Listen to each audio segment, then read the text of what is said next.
은혜 받으시기 바랍니다.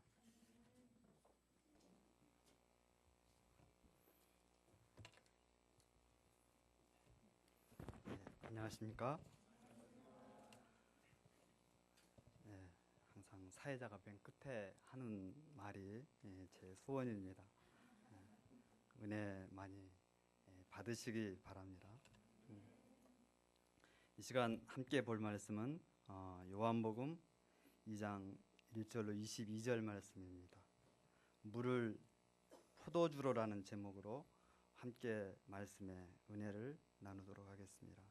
다 함께 그 요절 말씀 2장 9절 말씀을 한 목소리로 읽겠습니다. 시작.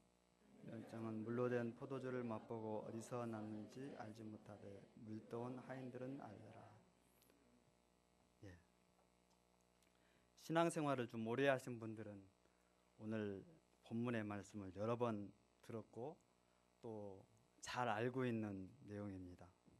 공관 복음서와는 달리 요한복음은 좀 차원이 다른 책입니다.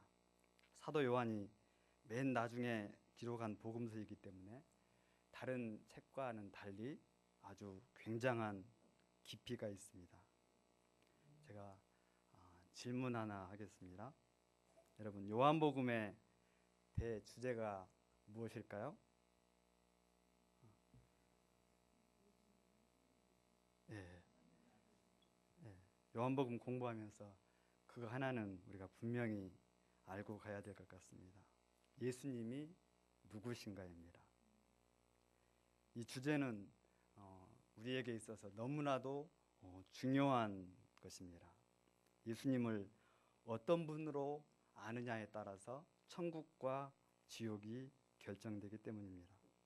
마태복음 16장을 보면 예수님께서 빌립보 가이사랴 지방에서 제자들에게 낸 기말고사 시험 문제가 너희는 나를 누구라 하느냐는 질문이었습니다. 시험에 나올 정도로 아주 중요한 문제입니다. 그 해답이 뭡니까? 예. 마태복음에도 해답이 있지만 우리가 지금 요한복음을 공부하고 있으니까 요한복음 한번 보겠습니다. 요한복음을 기록한 목적이 나와 있는데요. 요한복음 20장 31절을 보겠습니다. 한번 읽어보겠습니다. 시작. 오직 이것을 기록하면 너희로 예수께서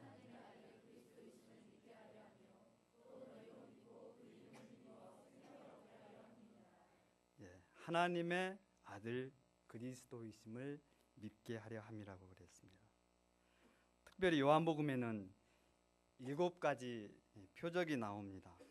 물을 포도주로 변화시킨 것, 또 왕의 신하 아들을 고친 것, 또 산팔병자를 고친 것, 오병이어의 기적, 또 무리를 거르신 사건, 소경의 눈을 뜨게 한 것, 또 나사로를 살리신 것이 그 표적입니다.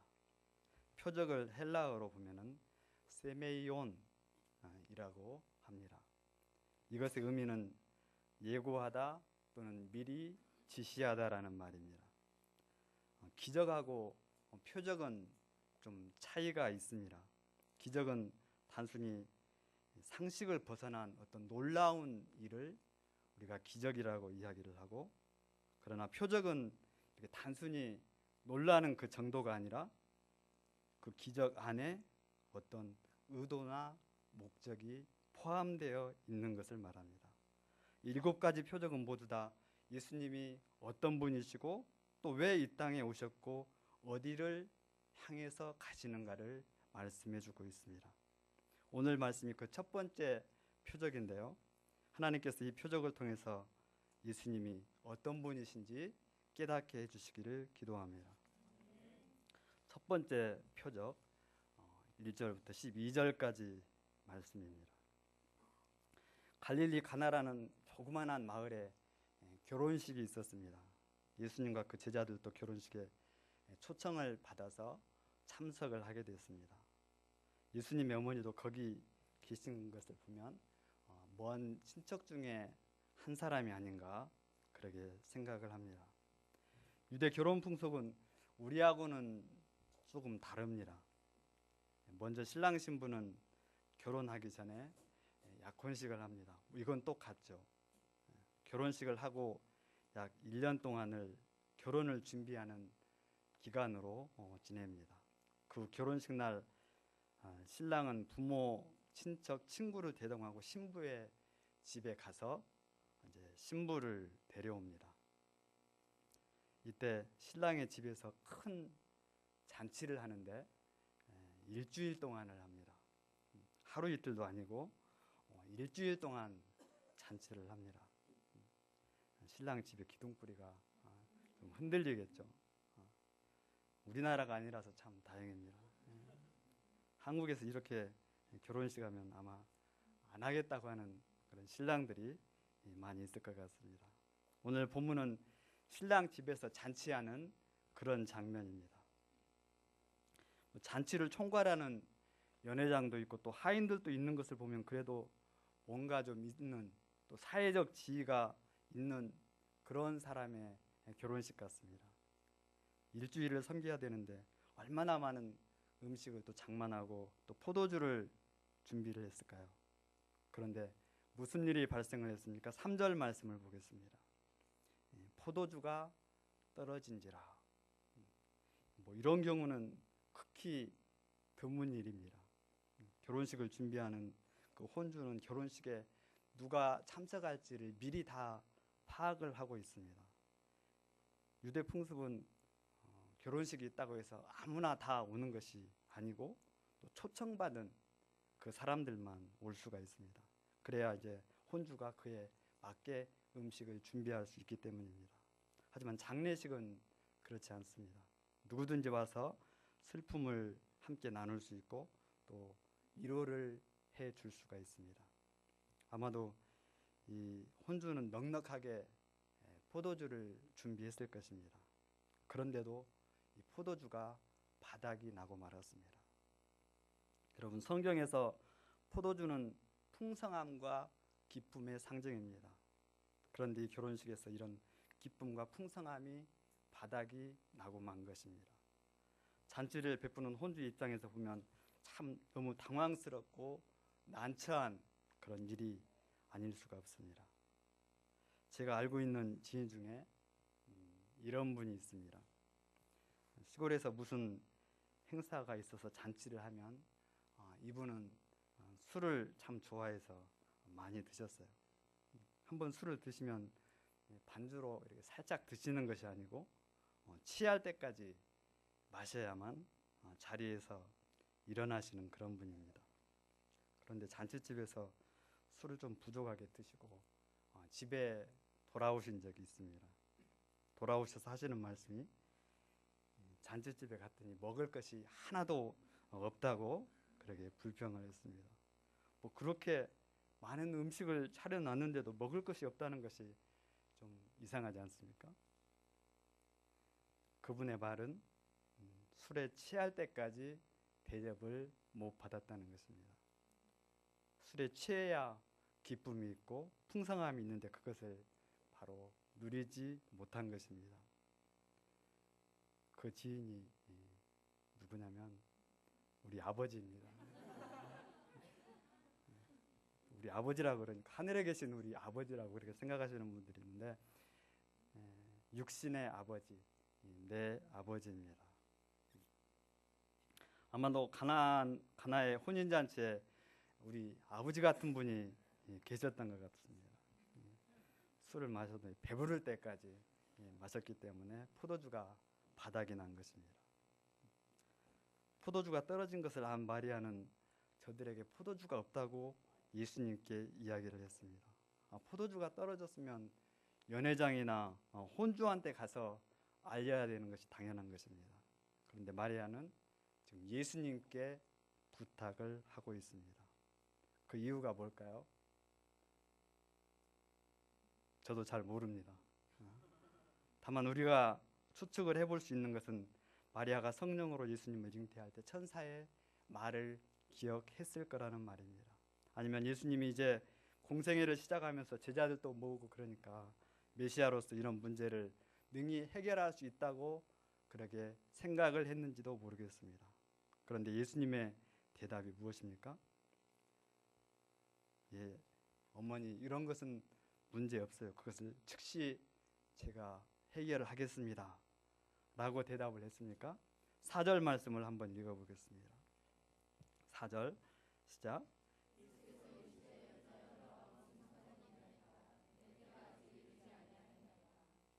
예수님은 참으로 의외의 대답을 하셨습니다. 어머니를 부르는 호칭이 우리 귀에 별로 익숙하지 않습니다. 어머니를 보고 여자여라고 부릅니다. 원어를 보면은 어머니 이제 기내라고 나와 있는데 호칭으로 하면 기나이라고 표현을 합니다. 이는 사랑과 존경을 담아서 부르는 최고의 극존칭어입니다. 지금으로 말하면 대통령 부인을 부를 때 그렇게 사용하는 말입니다. 그냥 사모님 정도가 아니고 여사님입니다. 여사님.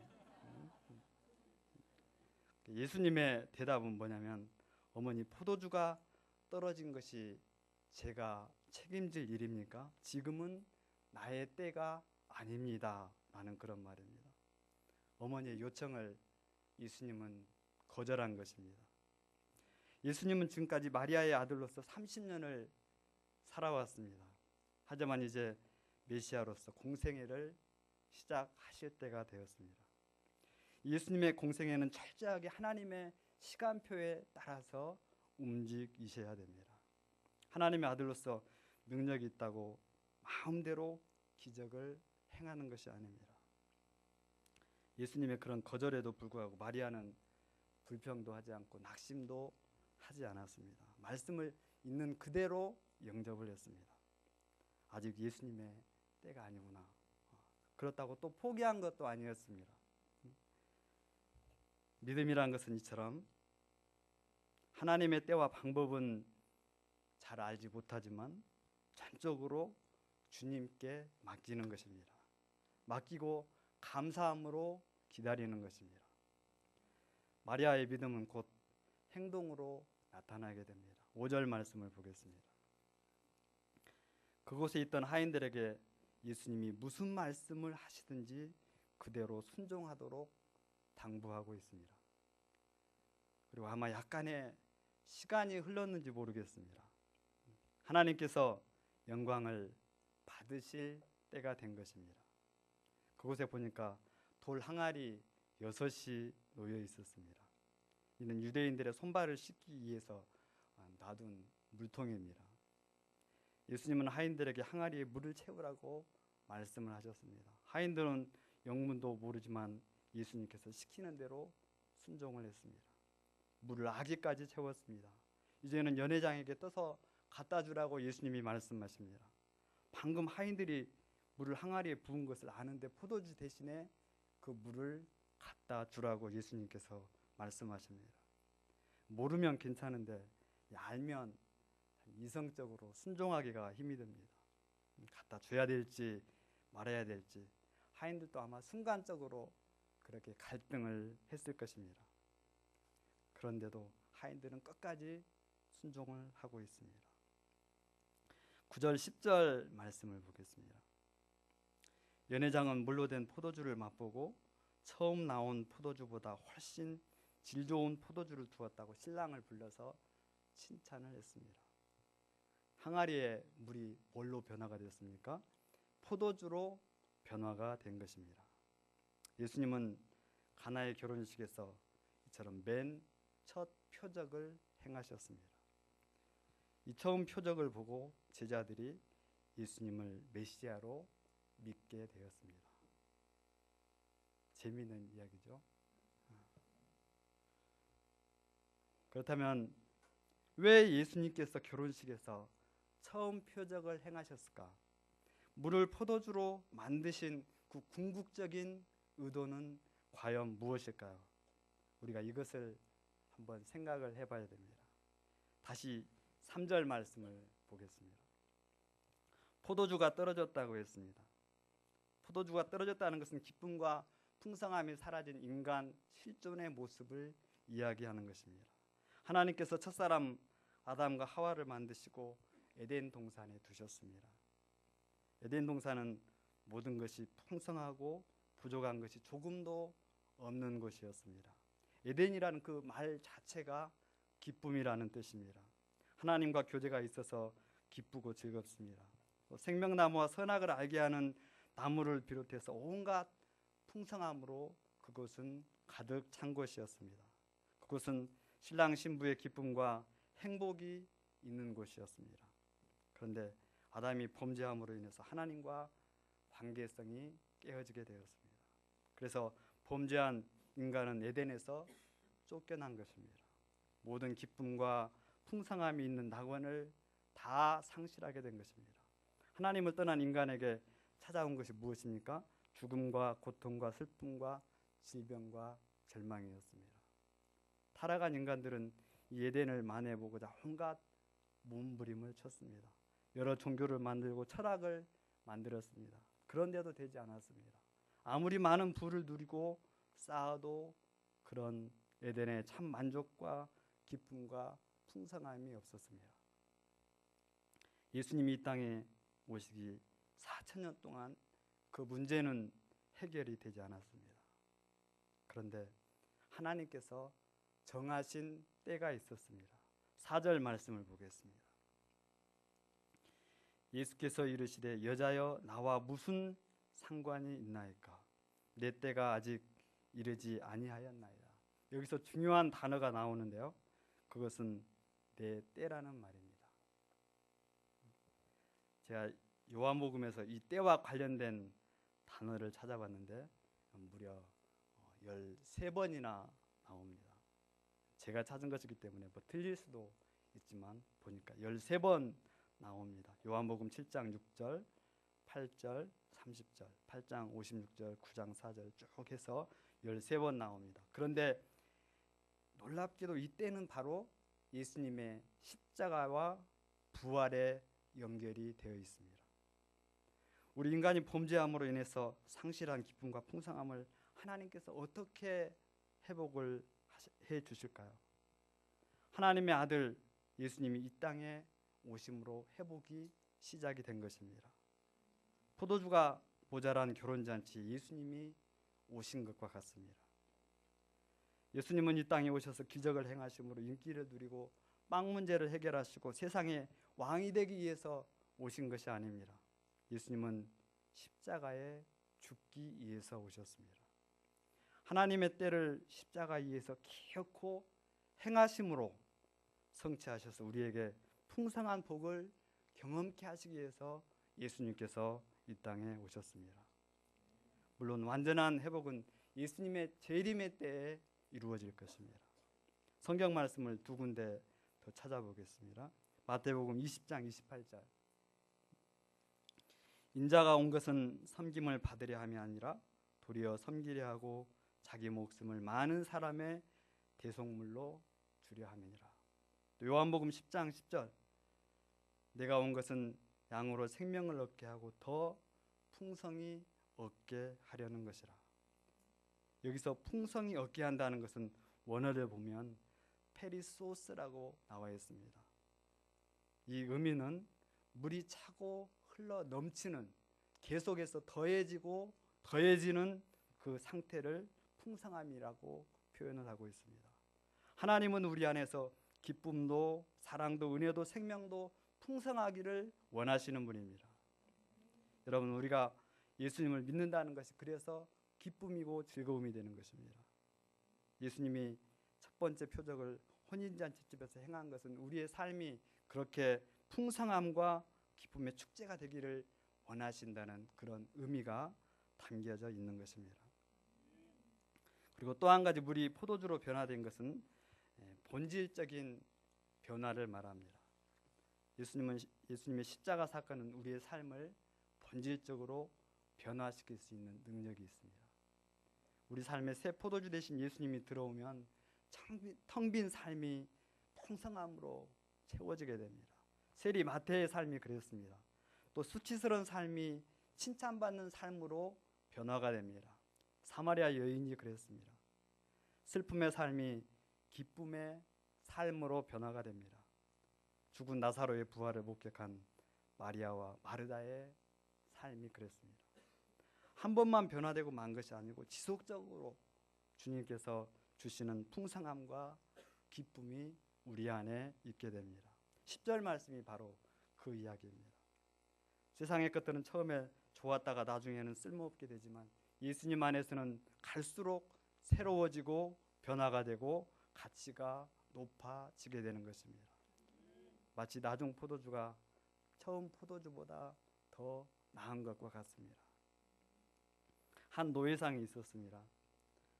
그는 비싼 값의 노예들을 팔아서 돈을 버는 것이 인생의 최고 목표였습니다. 동정이나 이 사랑이란 단어는 그에게 있어서 아주 사치스러운 단어였습니다. 주위에서는 그를 냉혈인간이라고 불렀습니다. 그런데 어느 날 그 마음속에 예수님의 십자가와 부활이 들어왔습니다.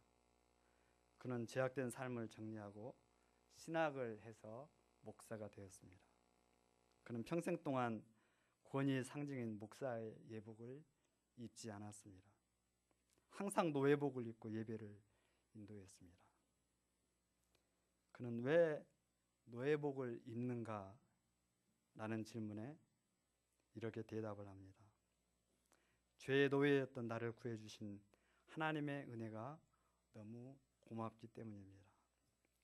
하나님의 은혜를 잊지 않으려고 저는 노예복을 입습니다. 이 목사의 이름이 우리가 알고 있는 존 뉴턴입니다.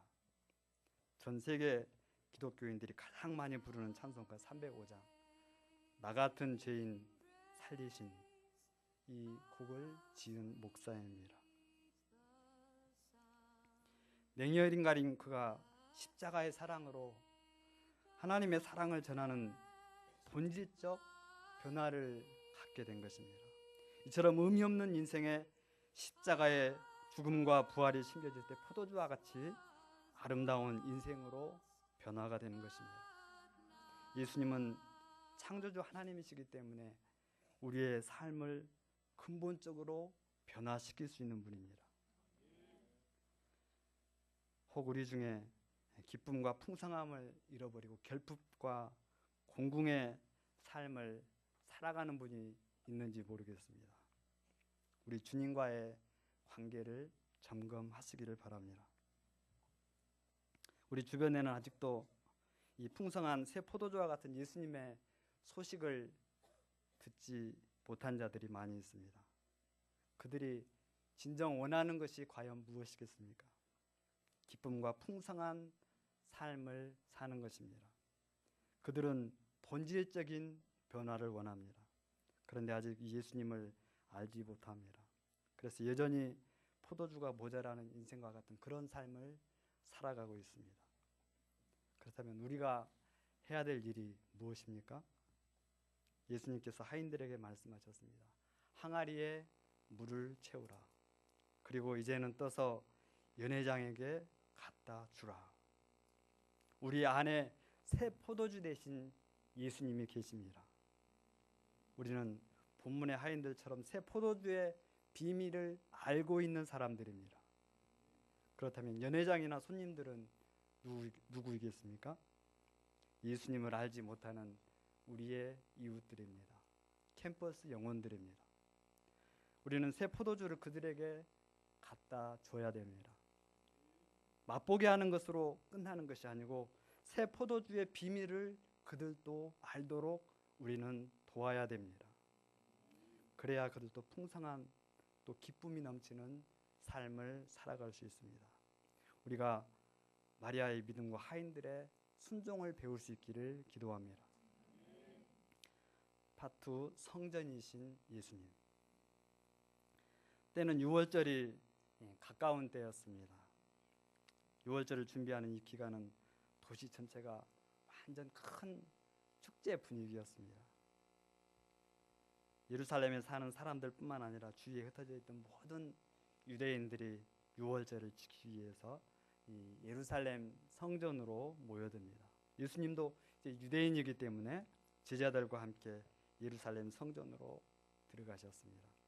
예루살렘 성전에 들어가셔서 예수님이 쭉 성전을 둘러보셨습니다. 하나님의 성전이 짐승들의 울음소리로 가득하고 또 한쪽에서는 동전을 쌓아놓고 호객 행위를 하느라고 정신이 없었습니다. 이것은 당시 예루살렘 성전의 명절 분위기입니다. 예수님도 이런 광경을 처음 보신 것은 아닙니다. 예수님이 12살 이후로 매년 유월절을 지키기 위해서 예루살렘에 오셨기 때문에 이 장면을 매번 목격하셨습니다. 그런데 이번에는 예수님께서 아주 돌발적인 그런 행동을 하십니다. 15절 말씀을 봅니다. 예수님은 노끈으로 채찍을 만드시고 또 짐승들을 다 성전 안에서 내어 쫓으셨습니다. 환전상들의 상을 다 뒤집어 엎으셨습니다. 성전 안에 있는 사람들이 볼 때는 웬 사람이 나타나가지고 난동을 부리는가 그렇게 생각할 수도 있습니다. 또 제자들이 볼 때도 예수님이 그날은 조금 오버하시는 거 아닌가 그러게 느껴졌을 것입니다. 온유하신 예수님께서 왜 그렇게 흥분하시는 것입니까? 16절 하반절 말씀을 함께 읽어보겠습니다. 내 아버지의 집으로 시작. 내 아버지의 집으로 장사하는 집을 만들지 말라 하시니 예수님께서 왜 그렇게 분노하셨다고 하십니까?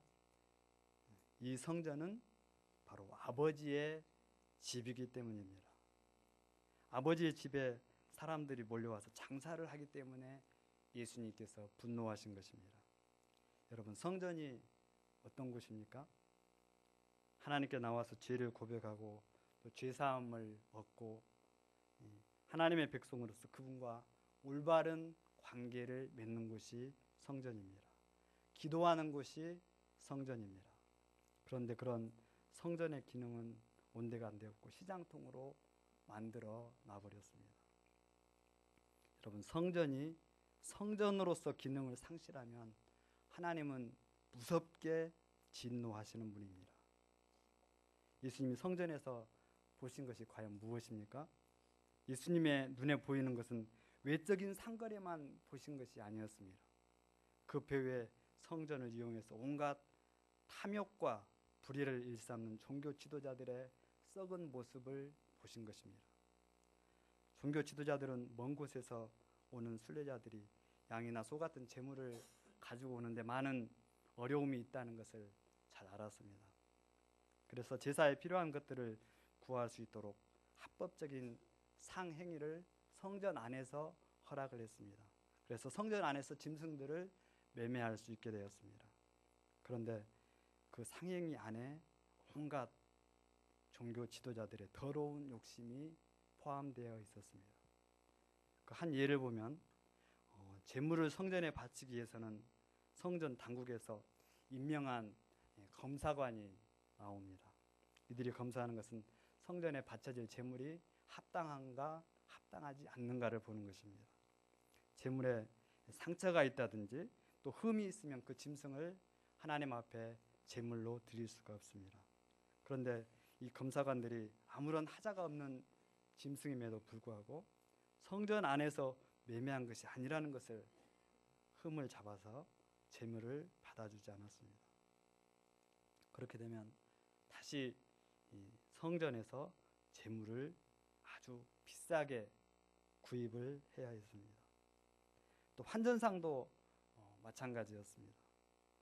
외국 화폐에는 이방 왕들의 초상이 있어서 부정하다고 성전세를 세겔로 바꿔내도록 했습니다. 그 자체가 나쁜 것은 아닙니다. 그렇지만 그러면서 수수료를 12%나 이렇게 뜯어낸 것입니다. 종교 지도자들은 재물을 모으는데 그렇게 마음에 혈안이 되어 있었습니다. 백성들은 그렇게 가난해서 먹을 것도 없고 입을 것도 없는데 종교 지도자들은 제사를 명목으로 해서 온갖 마음의 욕심을 채웠습니다. 하나님의 거룩한 성전을 천박한 기업으로 변질시켰습니다. 예수님은 제사제도 그 자체를 비난하신 것이 아닙니다. 짐승을 잡아서 제사를 드리는 것은 당시 예배 방식이었습니다. 예수님이 분노하신 것은 장사도 문제지만 종교 지도자들의 부패한 마음, 그것으로 인해서 성전이 더럽혀진 것입니다. 그런 예배는 하나님이 받으실 수 없는 가증한 예배가 되는 것입니다. 본문의 말씀이 우리에게 주는 경고가 무엇입니까? 예수님께서는 과연 우리의 예배를 어떻게 생각하실까요? 우리는 잘 준비되고 정돈된 곳에서 예배를 드립니다. 또 아침마다 우리 목자님들이 교회를 깨끗하게 청소를 합니다. 그런데 이 외적인 것보다 더 중요한 것은 우리의 심령입니다. 우리의 마음이 본문의 종교 지도자들의 그런 모습은 아닐지라도 예배를 위해서 준비되어졌는가 하는 것은 참으로 중요한 문제입니다.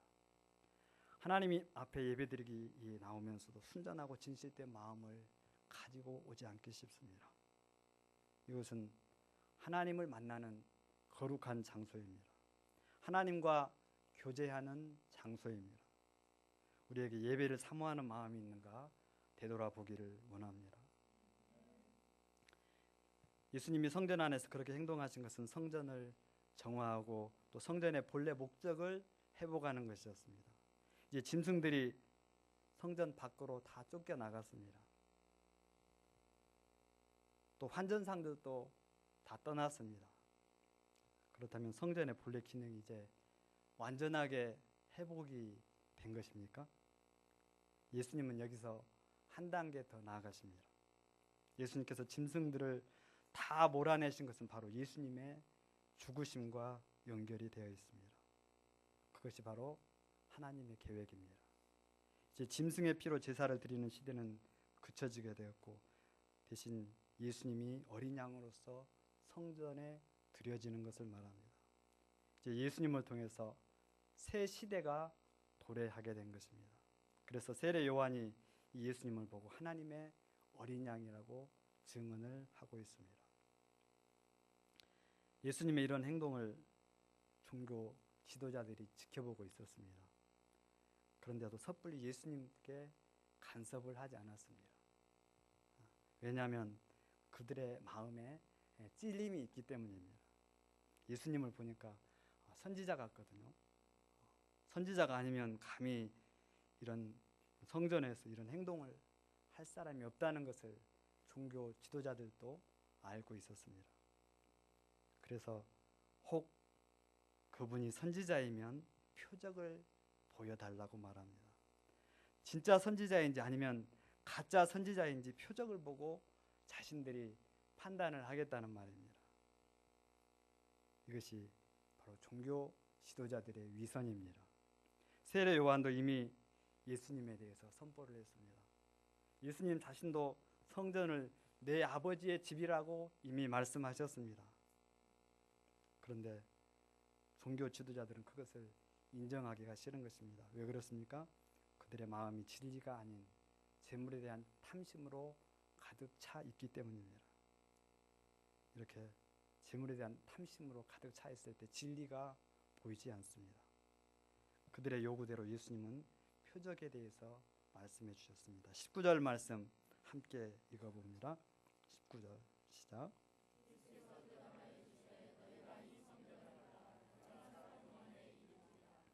19절 보면 성전을 허무는 주체가 누구입니까? 너희라고 말씀하십니다.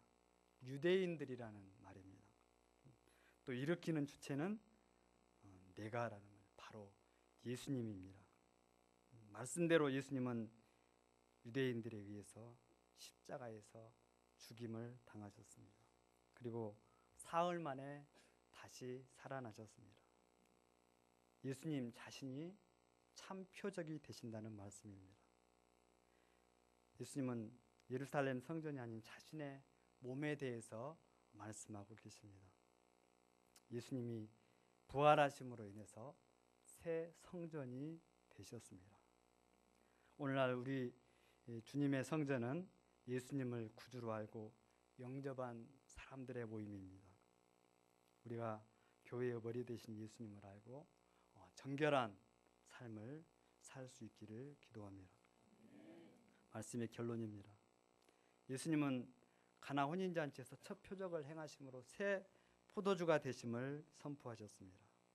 또 이로 인해서 결핍과 공궁이 있는 우리에게 기쁨과 풍성함을 주시는 분으로 오셨습니다. 첫 유월절 때는 거룩한 하나님의 어린 양으로서 성전을 정결케 하셨습니다. 그리고 자신이 새 성전 되심을 또 선포하셨습니다.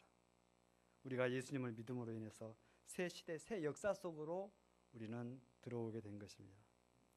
우리도 새 사람으로서 주의 영광을 나타내며 살 수 있기를 기도합니다. 요절 말씀 19절, 2장 9절 읽고 제가 기도하고 마치겠습니다. 2장 9절 시작. 연회장은 물로 된 포도주를 맛보고 어디서 났는지 알지 못하되 물떠온 하인들은 알더라. 거룩하신 여호와 하나님 아버지, 결혼식에 포도주가 떨어진 것과 같은 저희 인생 가운데 우리 주님께서 찾아오시고 저희의 마음 가운데 기쁨과 소망과 풍성함을 주셔서 주님 진실로 감사합니다. 거룩하신 주님, 저희가 이제 새 포도주 되신 예수님을 저희의 마음 가운데 담았사오니 저희가 이를 간직할 뿐만 아니라 하나님, 저희 주위에 예수님을 알지 못하여 아직도 참 궁핍 가운데 살고 있는 영혼들에게 예수님을 힘써 증거할 수 있도록 도와주시기를 기도합니다. 이를 전하며 살게 인도하여 주시옵소서. 또한 날마다 저희 마음을 살피게 도와주시고 저희가 참 예배자로 하나님 앞에 설 수 있도록 인도해 주시옵소서. 예수님의 이름으로 기도합니다. 아멘.